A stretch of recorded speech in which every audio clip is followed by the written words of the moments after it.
Bharatiya Janata party महायुतीचं सरकार हे नक्कीच 23 तारखेला महाराष्ट्रामध्ये तिसऱ्यांदा हॅट्रिक म्हणून त्यानिमित्ताने महाराष्ट्रातील जनता निवडून येईल अशीच खात्री आज आपल्या सर्वांना आहे. माझ्या सावनेर कळमेश्वर विधानसभा क्षेत्रामध्ये अतिशय उत्साहवर्धक असं वातावरण सातत्याने पाहिलं आणि मला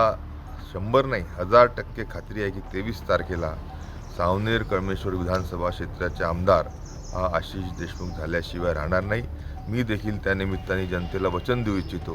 की आमदार म्हणून माझी कामगिरी ही दमदार राहील आणि नक्कीच शेतकरी, शेतमजूर, दीन, दलित, आदिवासी, शोषित, पीडित, महिला आणि विशेष करून आमच्या तरुण नवयुवकांच्या उज्ज्वल भविष्यासाठी मी अतिशय चांगली कामगिरी करील, परिणामकारक दमदार कामगिरी करील आणि त्या माध्यमातून आमच्या विधानसभेच्या जनतेला न्याय देण्याचं काम हे नक्कीच केल्याशिवाय राहणार नाही. मागच्या 30 वर्षामध्ये सातत्याने सावनेर कळमेश्वर क्षेत्राला भकास व विनाशाकडे नेण्याचं काम केदारांनी केलं आहे आणि म्हणून परिवर्तनच नाही, जबरदस्त परिवर्तन हे सावनेर कळमेश्वर विधानसभा क्षेत्रामध्ये होण्याच्या नक्कीच याच्यावर आज आपण पाहाल की एक लाट त्या निमित्ताने परिवर्तनाची, जबरदस्त परिवर्तनाची सावनेर कळमेश्वर विधानसभा क्षेत्रात आहे. मी निवडणुकीला माझ्या विजनसह, ॲजेंडासह